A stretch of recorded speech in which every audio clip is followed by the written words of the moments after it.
La voy a presentar. La licenciada Frías es licenciada en Psicología en la Universidad de la Concagua, profesora de grado universitario en Psicología, tiene una diplomatura en Psicología Integrativa de la Universidad de Mendoza, curso de PYME, curso de Psicología de la Obesidad en la Universidad de Congreso, especialización en abordaje infanto-juvenil, Fundación Fuentes Mendoza, especialización en terapia sistémica, coordinadora del equipo de salud mental de OSEP, zona de hábitos saludables de OSEP San Martín y del taller de vinculación cognitiva de OSEP en Junín. Profesora titular del Instituto de Educación Superior en la carrera de enfermería. Y la licenciada Núñez es licenciada en nutrición, diplomada en gestión de políticas públicas, tiene una tesis de especialidad de clínica metabólica de la Universidad Massa, es coordinadora de un taller de hábitos saludables de OSEP en San Martín, trabaja en consultorio privado, responsable del consultorio de consejería nutricional del Centro de Diálisis de Clínica del Pulmón de San Martín.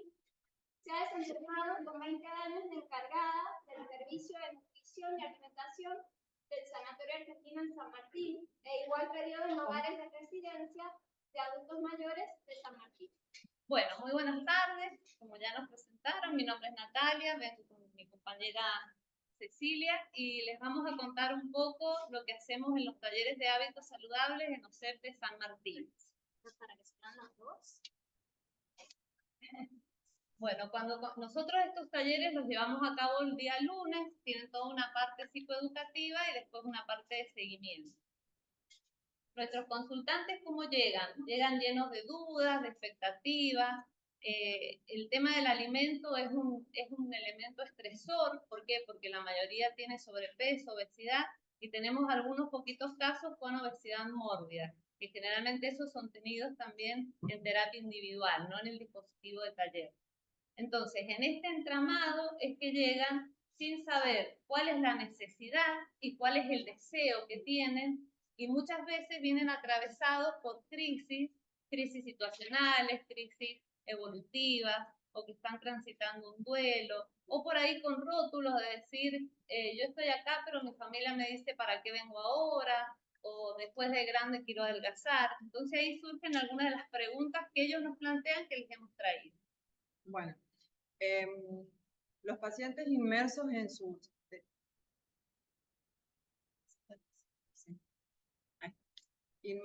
sus necesidades y con estos estresores que pueden a veces hasta definir el no inicio de tratamiento o que dejen los tratamientos ya iniciados, nosotros los vamos descubriendo a través de preguntas que ellos van manifestando, como ¿por qué subimos de peso? ¿Me tengo que despedir de mis placeres alimentarios? Hacer dieta es caro, es lo que la mayoría tiene como estructurado. ¿A qué peso debo llevar? Mi familia puede comer lo mismo que yo. Entonces, cuando nosotros empezamos a correrlo de estas estructuras que los alejan de los inicios de tratamiento y el paciente empieza a entender que esto es posible, que puedo compartir mi alimentación con el resto de las familias, más se recomienda que se irradie una buena alimentación al resto de la familia, que no es caro, chicos, comer sano es más barato que lo contrario. Entonces, de esta forma vamos generando un vínculo de amistad entre el paciente y el tratamiento y puedes sostenerlo, que eso es parte de lo que queremos que logre. El punto de partida es llevar al plato lo que corresponde en relación a las necesidades calórico-nutricionales de cada persona. Y esto es un montón, porque cada uno de nosotros tenemos diferentes requerimientos calórico-nutricionales. Entonces, empezamos a evaluar al paciente en qué es lo que come, cómo desarrolló su sobrepeso o su obesidad, cómo devolvemos nuestros criterios de tratamiento a cada uno de ellos. Y tiene mucho que ver con los tiempos del paciente, si comen en el trabajo, si se llevan la comida, la voluntad del paciente, la conciencia de tratamiento y de cuidado, y la prioridad de cuidarnos. cómo el paciente sostiene esos cuidados que no van a tener un principio y un final, van a tener un principio, pero es el principio del cambio, lo tiene que sostener toda la vida. Entonces, la prioridad de cuidarnos es sostener este cuidado toda la vida y es justamente lo que nosotros llamamos el cambio de hábito del paciente. Bien, nuestro paradigma es que el consultante, el paciente, cambie el hábito para lograr su independencia y su autonomía en el mantenimiento. Entonces, ¿qué es lo que trabajamos acá? Todos sabemos que un hábito es una conducta que hemos repetido frecuentemente hasta que se automatiza. El tema es que el 40% de nuestras conductas responden a hábitos. Ese hábito puede ser positivo o puede ser negativo. Va a ser positivo si mejora mi calidad de vida bio, psico y social, pero va a ser negativo si va en detrimento de esto. Entonces acá jugamos un poco con el tiempo y con el hábito para redefinirlo. Entonces ahí un ejercicio simple que les hacemos hacer es que cuando comienzan hacen como un trabajito, hacen un cuadro de doble entrada donde ponen en una primera columna los hábitos que ellos consideran que son negativos y aquellos que van generando, porque esto es lo que tiene el grupo, la construcción. Entonces les explicamos que para que se forme este hábito tiene que darse un número de veces en un tiempo determinado. Ya lo decía ayer, que si nosotros logramos esta asimilación, esta acomodación, se va a instaurar un nuevo esquema conceptual. Por lo tanto, recién ahí yo voy a tener el hábito ganado. Esto en función de las tareas que cada uno realice, porque tenemos mucha diversidad en cuanto a lo laboral. Entonces, para que ese hábito se cambie, ¿qué vamos a necesitar? Una intención. Esa intención puede responder a una motivación intrínseca que trae el paciente como algo que necesita hacerlo, o una motivación extrínseca porque lo mandó el médico, porque me pasa a buscar mi amiga y el taller me viene joya. ¿Cómo va a ser la manera en llevar a cabo ese hábito? Entonces ahí está toda nuestra parte psicoeducativa y después la frecuencia.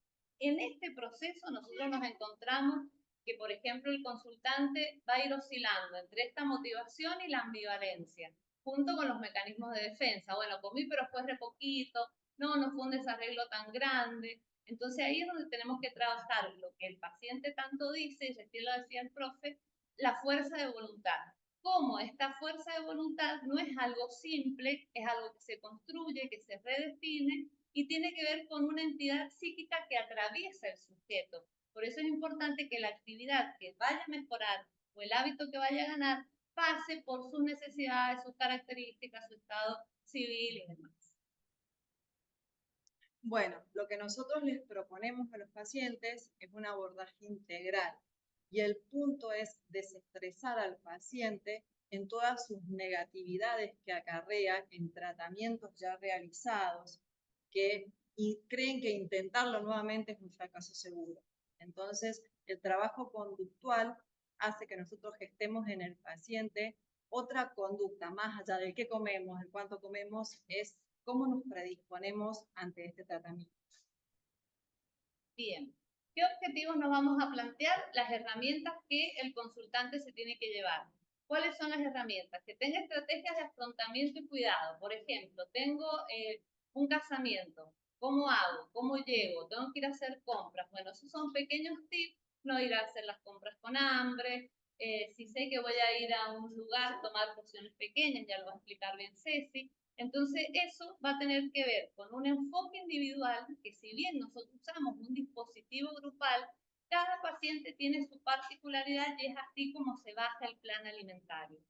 También esto de fomentar capacidades y fortalezas propias, porque generalmente vienen con mucha angustia y con mucho miedo de expresar si les fue bien, si les fue mal. Entonces todos tenemos algo para aprender y todos construimos este grupo que tenemos, y también apuntar a que sean activos en esto, que puedan llevar a cabo lo que les pasó, cómo se sintieron y poder ir leyendo estas emociones que van transitando.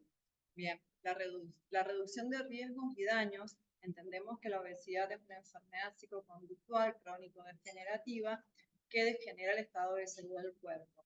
Entonces, punto 1, tratamos de evitar que el paciente, descendiendo de peso, genere enfermedades que se desprenden de la obesidad, como la hipertensión, la dislipemia, o tipos de cáncer, o traumatológicas, yendo a los daños. Si el paciente ya está enfermo, ya tiene enfermedades metabólicas, por ejemplo, evitar que estas enfermedades metabólicas avasallen con la integridad del cuerpo del paciente. Entonces, nunca es tarde para comenzar a cuidarnos, porque y ya está, ya estoy enfermo, y ya tengo diabetes. Nunca es tarde, ¿sí? Porque siempre puede ser peor si el paciente no toma conciencia del cuidado. Operar sobre las múltiples dimensiones del paciente, hablamos desde lo físico, desde lo emocional. Desde lo cognitivo, y tenemos muchos pacientes que según la edad tienen como una red de contención muy grande en iglesias, en tipos de religiones. Entonces, esas redes de contención y de apoyo también las tenemos en cuenta.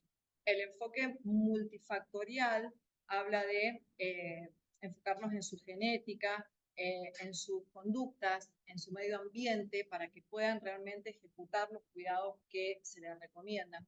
Por ahí, Natalia en un principio habló de esto de prepararlos para ir a un evento. Es muy estresante para un paciente que lleva una semana bien ejecutada, con cuidados, pensar en que tiene un evento el fin de semana o saber que el fin de semana sale con amigas o amigos. Entonces, el punto es correrlo de ese nivel de angustia, que ese momento de salida sea realmente un momento para disfrutar una alimentación rica y a la vez, al no haber cantidades desorbitantes de alimentos y energía, obviamente, yo puedo salvar esos gustos que me voy a dar sin arrasar con las cantidades de alimentos. Y ahí es donde vamos a ir un poquito más adelante en el modelo ingestivo, que es la nueva reversión del paciente. Entonces, ese estresor de los eventos y de las salidas es gran parte de lo que nosotros trabajamos para que ellos cuenten con herramientas para hacerle frente a esos momentos. Bien, entonces un poco las temáticas que vamos a trabajar en el taller es una pirámide conductual, que la vamos a ir explicando, la estimulación de los 5 sentidos, donde vamos a ir jugando lo que es la masticación versus saciedad, que ellos empiezan a descubrir cuando están saciados, el ciclo saciógeno, calidad, cantidad y gasto, calidad del armado del plato en función de la frecuencia, y los objetivos cual y cuantitativos. Esos objetivos cual y cuantitativos, nosotros llevamos un registro con una evaluación de los pacientes de cómo evolucionan en sus objetivos. Ponemos objetivos semanales y el punto es ir mejorando cualitativamente, ir gestando conductas durante la baja de peso para que las cantidades se vayan ordenando solitas. A través de buenas conductas, el paciente ordena su presión, su peso, su laboratorio, pero no hay ningún objetivo que se haya alcanzado cuantitativo que no sea sostenido con una base conductual.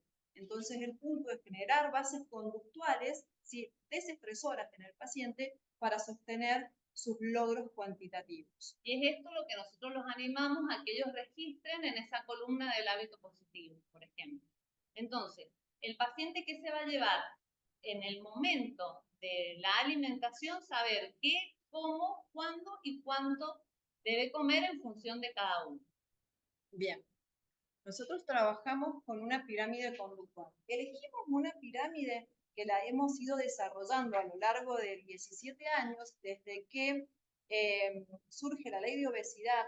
La obra social generó un programa de obesidad que ha ido evolucionando con el tiempo, ¿sí? Esta pirámide conductual, elegimos la pirámide porque tiene una similitud a una pirámide alimentaria, ¿sí? Entonces, para darles una explicación breve, vamos a tratar de hacerlo lo más rápido posible. La base de la pirámide conductual es la distribución. ¿Cuándo comemos? La distribución habla de cómo generamos la frecuencia de los alimentos. Trabajamos con las 4 ingestas diarias, desayuno, almuerzo, merienda y cena, y las colaciones según necesidad. ¿Qué ventajas me acarrea las 4 ingestas diarias?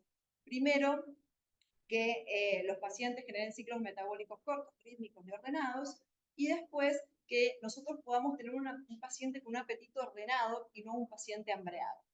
También teniendo las 4 comidas principales, nosotros tenemos una variedad de alimentos, y ahí aporto un poquito con lo que mencionó el doctor con respecto a la microbiota. Se recomienda una variedad de 20 frutas y verduras semanales para alimentar a nuestros microbiotas. Si estoy equivocada, me corrige, doctor. Entonces, hay pacientes que no cenan o hay pacientes que hacen almuerzos muy livianos sin tener un aporte nutritivo y una variedad de alimentos, que no solamente generamos una baja de los niveles de azúcar del paciente al comer mal al almuerzo, lo tenemos hambreado a la noche, sino que no tenemos un paciente nutrido, alimentado, ¿sí? Bien, entonces las 4 comidas tienen que estar y por ahí refutamos con esto el tema de el ayuno terapéutico, que no es así para la baja de peso. Bien, como segundo columna, como segundo escalón en la pirámide tenemos la masticación. Si nosotros tenemos un paciente con buenos ciclos metabólicos, tenemos un paciente que no está hambreado y tenemos un paciente que se puede conectar y puede masticar correctamente y puede generar una alimentación consciente y plena, que a eso es a lo que vamos. La masticación es una herramienta que me otorga tiempo para generar saciedades. Cada vez que comemos todos, nosotros buscamos 2 saciedades. La saciedad fisiológica, que es la saciedad que demora 20 minutos generarse, que el paciente al conocer esto le dice un montón, porque sabemos que si el plato se lo termina en 5 minutos, no hay forma que esté saciado. Entonces entendemos que el plato tiene que sostenerse con comida 20 minutos y para esto tengo que tener una buena técnica ingestiva. Si yo repito la porción porque yo comí rápido, yo entiendo que si no hay 2 platos, no hay 3 platos, no hay una docena de empanadas, no voy a estar saciado. De ahí es donde tengo que correr al paciente, porque el paciente cuando yo le digo un plato ya se estresa pensando que si se come 3 yo le doy 1 no se va a llenar. Si yo al paciente le digo, son 20 minutos la percepción de la saciedad, el paciente calma su ansiedad ante esa pequeña intervención, ¿sí? Y la saciedad emocional es esa expectativa de placer que nosotros tenemos ante el plato cuando lo vamos a incorporar. Bien, acá en la técnica de masticación nosotros la practicamos en el taller y le damos así subjetivamente un 25% a cada una. Entonces el paciente por ahí, ponerla de la lengua. El paciente por ahí nos dice, por ejemplo, no, esto de dejar los cubiertos no me sale. Bueno, entonces, como un motivador externo, de la misma manera que él hace todo su ritual para poner el plato, la comida y demás, se hace un cartelito que diga, por ejemplo, dejar los cubiertos, hasta que se genere el hábito. O sea que ahí ya va teniendo esta parte psicoeducativa. Lo mismo con el tema del hambre. El paciente tiene que saber si es un hambre fisiológico, que lo sintió acá en el estómago, que le dio tiempo para buscar el alimento, que cualquier alimento viene bien para saciar ese hambre, que la ingesta va a ser moderada y no va a provocar culpa, distinto que venga y nos diga, no, ¿sabes qué? Me comí el alfajor porque tenía hambre de un alfajor o tenía hambre de un helado. ¿Por qué? Porque generalmente este hambre emocional está disparado por un motivador externo. Entonces después viene el tema de la culpa. Bien, estas técnicas nosotros las empezamos a llevar a cabo y a perfeccionarlas y a buscar bibliografía al respecto. Entonces, contamos con técnicas de intra y extraboca que hacen que el paciente ejecute una buena técnica ingestiva, ¿sí? Que es lo que les mencioné recién. Como primer técnica de intraboca, cambiar el canal masticatorio, ¿sí? Nosotros contamos con 2 ciclos dentados en donde lo que se busca es que el paciente logre la bilateralidad, que el paciente lleve el alimento de un lado hacia el otro, que hay gente que nos dice, ay, pero es que me muerdo la lengua, y es porque en realidad no lo hace, o mientras más me cueste, porque más mal lo hacía, ¿sí? Generar la bilateralidad hace que yo pueda saborear el bolo alimentario rosa con la papila gustativa mayor número de veces y yo puedo leer la información del bolo alimentario y ahí es donde yo puedo generar el impacto de lo que estoy mirando, de lo que quiero sentir. La única encargada de la transmisión de esta información es la lengua, ¿sí? Entonces, si yo trago inmediatamente incorporado al bolo alimentario, yo no percibo, y si no percibo, no transmito. Y si yo no genero el impacto de la información, voy en búsqueda de ese sabor o de ese placer en forma permanente y me voy a las cantidades, que justamente lo que queremos lograr es el orden y el manejo de las cantidades, el fortalecimiento del paciente frente al alimento y no la debilidad del paciente frente al alimento. Y esto se logra con el cierre del ciclo saciógeno.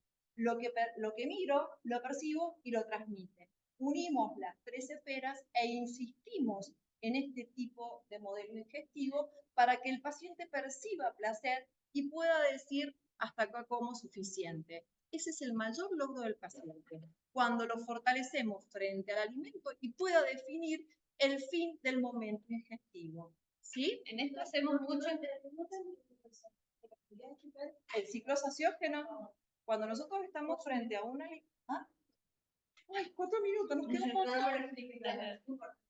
Bueno, si no, Bueno, después no... acá, Después de la charla de la casa, como digo, también para Sí, en eso hacemos especial hincapié en el tema de los 5 sentidos. Por ejemplo, hay pacientes que les cuesta ver que el tacto está en la boca. Hay pacientes que dicen, prefiero alimentos que tengan algo crujiente. ¿Por qué? Porque el tema de la masticación en los alimentos blandos es mucho más difícil y más complejo. Entonces, mientras mayor cantidad de textura tengan los alimentos, más fácil va a ser la masticación. bien. Bueno, vamos a tener que pasar. Sí.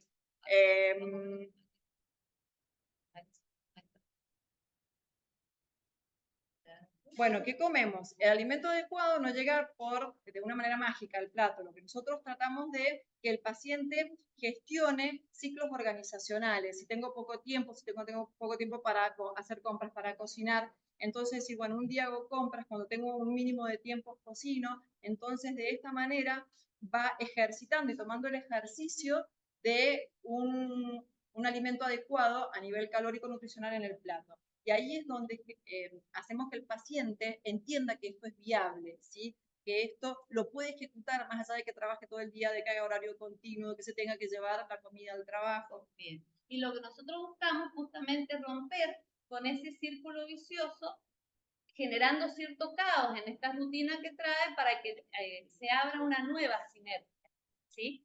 Bien, rapidísimo. ¿Cómo armamos el plato? Se arman con proteínas, con hidratos, bajando transversalmente a las 4 comidas las grasas, desayuno, merienda, siempre proteínas, generalmente lácteas, leche, queso, yogur, huevo, algún hidrato de carbono, galletas tostadas, cereales o frutas. La recomendación es lo no procesado, por supuesto. En el almuerzo tenemos las carnes rojas o blancas, magras y sin freír, por supuesto. Y el hidrato de carbono está compuesto por 3 variables energéticas, que esto es muy importante, porque la frecuencia de los hidratos de carbono concentrado van a definir que el paciente se relacione con una alimentación más o menos energética. Primero, que el paciente que entienda que va a comer hidratos de carbono concentrados, que puede comer su fideo, que puede comer su papa, que no va a abandonar sus placeres. Esta información ya es un desestresor en el paciente. Entonces, cuando yo le doy una fracción de proteínas, baja en grasas, y dentro de los hidratos de carbono, las verduras A son las que menos energía tienen, la verdura B tiene una cantidad media, los vegetales C, pastas, cereales y legumbres son los más energéticos. Si nosotros generamos una relación de 4 por 3 de los 7 días de la semana, yo al paciente yo lo tengo involucrado con un hábito bajo en hidratos de carbono, porque hay un dominio de lo reducido en lo que tiene mayor concentración de hidratos. Simplemente dándole estos conceptos, el paciente se abre al tratamiento, ¿sí? Bien, entonces, ¿qué sugerencias les hacemos? Todo lo que es la parte psicoalimentaria, que es lo que venimos diciendo, trabajamos con metas mínimas. ¿Qué es lo mínimo que vos podés hacer para la semana que viene? Esa es la meta mínima. Que se reduzca y se reestructure este vínculo con la alimentación, porque es un vínculo que provoca mucha ansiedad, mucha ambivalencia. El autodiálogo es fundamental. Muchas veces dicen, no sirvo para esto, no voy a poder nunca, no voy a adelgazar. Bueno, ¿qué digo cuando me digo? ¿Qué veo cuando me veo? Para poder trabajar justamente esto de activar los 5 sentidos y este sexto sentido, cómo estoy al momento de comer. Muchas veces nos dicen, no, es que cuando como siempre hay discusiones en mi familia o los niños no me dejan comer. Bueno, entonces hay que comer antes o hay que comer después, pero tiene que ser un momento de encuentro con vos mismo. Bien, con respecto a la actividad física, ya el doctor nos dijo un montón, nosotros como punto de partida tenemos que correrlos del sedentarismo si están sedentarios, que se empiecen a mover, como sea, pero que empiecen a moverse. Y después que traten de involucrarse con una vida cotidiana más activa, por ahí que incluyan la mayor cantidad de pasos posibles en el día, y que el ejercicio no es lo mismo que una vida cotidiana activa, que por lo menos tienen que tener unos 3 estímulos en la semana. En cuanto a calendarizar o anotar, hacer registro, que muchos saben que las nutricionistas lo hacemos, nosotros de ese registro lo que hacemos es que registren lo que comió y por supuesto lo que no comió, que tiene un valor enorme. ¿Y cómo se sintió? Generalmente ponen otra columna que ponen, si estuve ansioso, comí nervioso, no era lo que me gustaba, no fui preparado. Porque a veces nos ponen aquí, me comí 3 empanadas, pero, y le dijo que no más empanadas, sí, le dijo que no. Bueno, es tan valioso ese no, ¿sí? porque el paciente tuvo realmente el autocontrol de no seguir comiendo más allá que la empanada no correspondía esa noche, ¿sí? Bien, entonces, solo vamos a hablar de que hay un cambio si se da a nivel pragmático, de que yo logre modificar esta conducta, a nivel emocional, si yo logro un vínculo positivo y una reestructuración con este momento tan vital, a nivel cognitivo, de ir armando nuevos esquemas, y esto evidentemente va a actuar en toda mi neurofisiología en cuanto a cómo me veo, qué veo de mí, en qué momento preparo el alimento y demás, y eso se va a ver impactado en el contexto. Entonces, ¿qué buscamos ser en la vida de nuestros consultantes? Ser garantes de comunicación, porque ellos ahí en el taller pueden hablar de todo, el taller funciona como una caja de resonancia, todos tenemos algo para brindar. Tutores de resiliencia, agentes de cambio, más bien nosotros les llamamos agentes educadores. ¿Sí? Y guardianes de la esperanza, porque bueno, como todos ustedes, nosotros también confiamos en que es posible una salud integrativa. Bueno, muchas gracias. Nos faltó un montón. Pero bueno. El ciclo saciógeno es saciar esta expectativa de placer que tiene un paciente sobre una persona, sobre un alimento. Si yo estoy mirando un helado y tengo una gran emoción, expectativa de placer, yo tengo que saciarlo. Si yo me lo tragué sin percibir información, por lo tanto no transmito placer, yo voy a ir en búsqueda de ese placer repitiendo porciones. Por eso hablamos del sexto sentido. Ellos son conscientes. Claro, ahora que me lo decís, comí re nervioso, entonces tragué, no mastiqué. Bueno, hacerse los cartelitos y ponerlos. ¿Qué opinan de que pasa Sí. y me pregunto, yo siempre trato de llevarlo, pero hay muchos que lo hacen nosotros. Hacen algunos que están diciendo, el bolita, el todo rendimiento, y un triatlón, con un café, con mar. Nada más. Sí. Igual en el triatlón. Lo rompen y la una proteína. Para mí es una locura. Porque, sí lo hacen. Los pacientes vienen con todo esto, con todos estos mitos y demás. Lo que pasa es que en esto hay una variedad de intervenciones enormes y lo que nosotros hacemos es educar al paciente de un modo conductual, de un modo de selección de alimentos que pueda sostener toda la vida. El eje acá es el hábito. Si él no logra el hábito, no va a lograr el mantenimiento. Muchos hemos estudiado Prochaska y sabemos que las recaídas son parte de un proceso de cambio, cualquiera sea, pero si yo no logro este hábito, con alguna que otra recaída, el paciente va a ser eternamente paciente o eternamente va a tener problemas.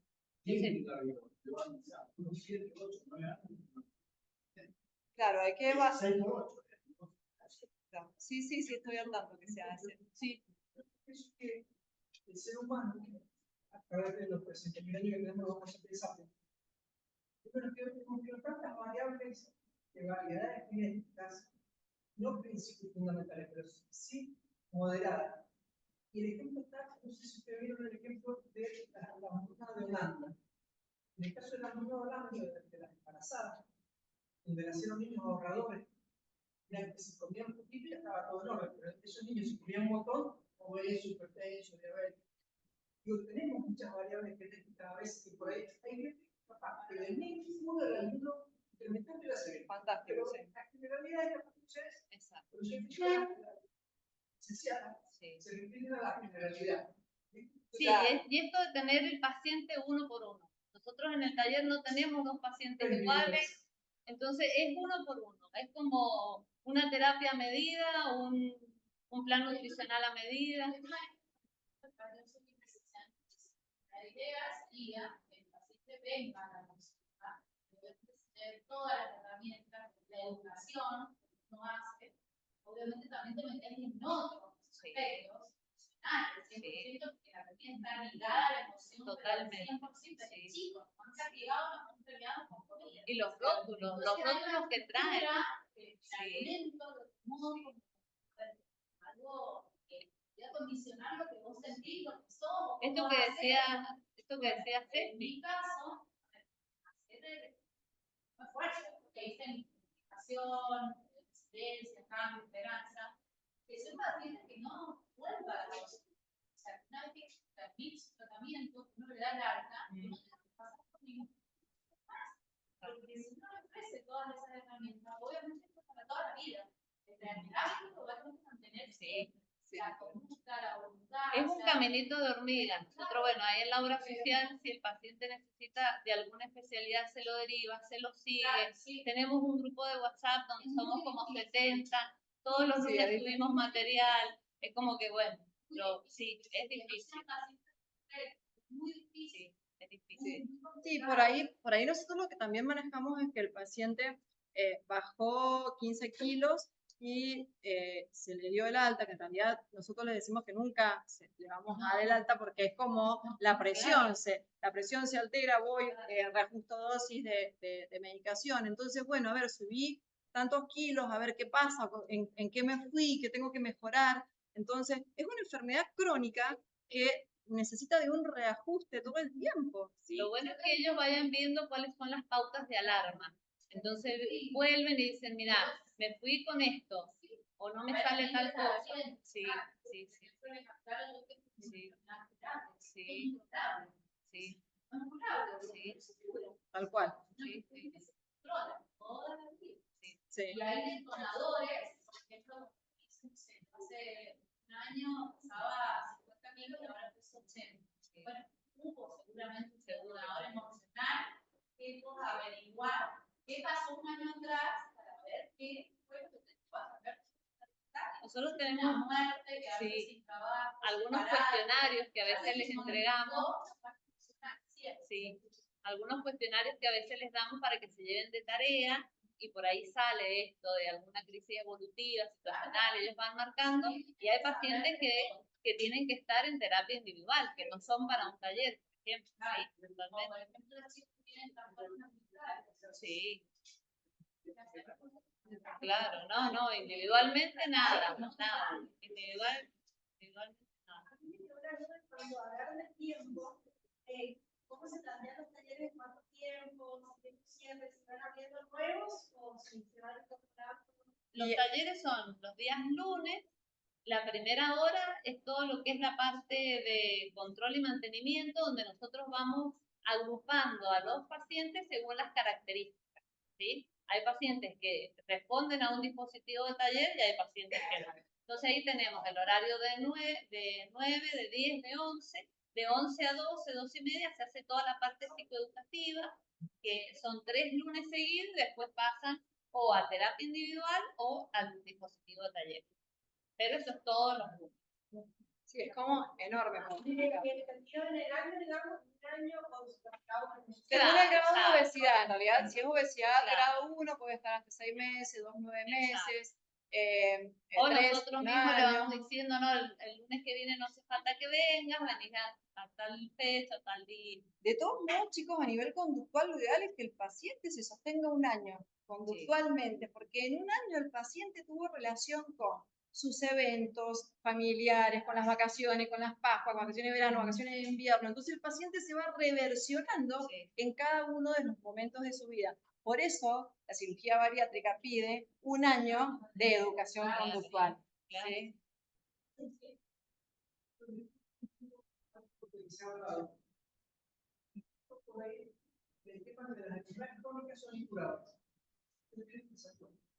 Estoy en desacuerdo con la hipertensión incurable, estoy en desacuerdo con la diabetes, estoy en desacuerdo que la obesidad es incurable. O sea, yo, porque he pasado casos, primero mi caso, ¿no? Y era obeso, me hice el ajuste, médicamente tengo con él. Tiene hipertensión, era diabetes. Pero no tengo nada. Diabetes y hipertensión, pero hice los cambios necesarios para que sacarme la mochila. Claro. ¿Por qué les digo esto? Es muy importante saber, por ejemplo, que la hipertensión tiene elementos reales. Puede ser que yo soy hipertenso porque yo sobrepeso, como mal, fumo, me voy a en exceso. Si yo apuntando esto, sin un plan de nuevo, la hipertensión se inicia, es más, Pero hay un cambio. claro, justamente hay un cambio. Claro. Sí. Sí, Yo decir sí. que no me capacita por vida. Sí. A ver, es muy difícil noticioso. El paciente cree que tiene una consulta, baja de peso, hace todo el tratamiento, queda divino, se siente cómodo y chao, ahí termina todo. Entonces, no, porque ahí empieza obviamente el desarreglo otra vez. Sí, sí. La alimentación es una alimentación saludable de por vida. De por vida. Por eso, La actividad física es de por vida. exacto. Un poco esta.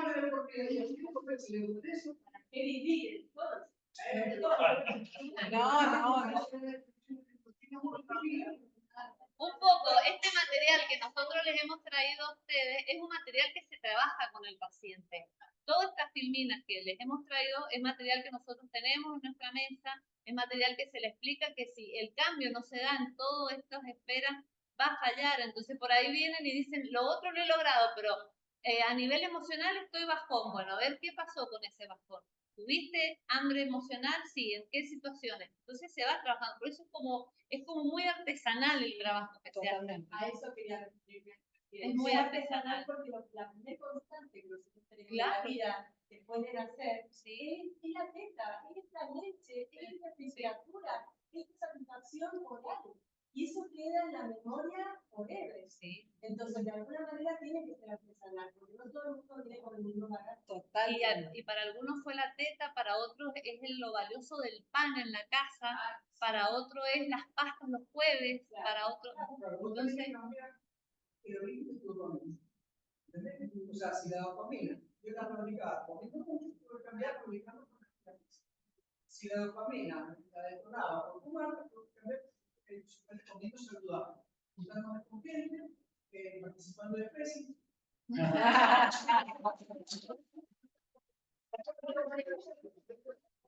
muchas gracias.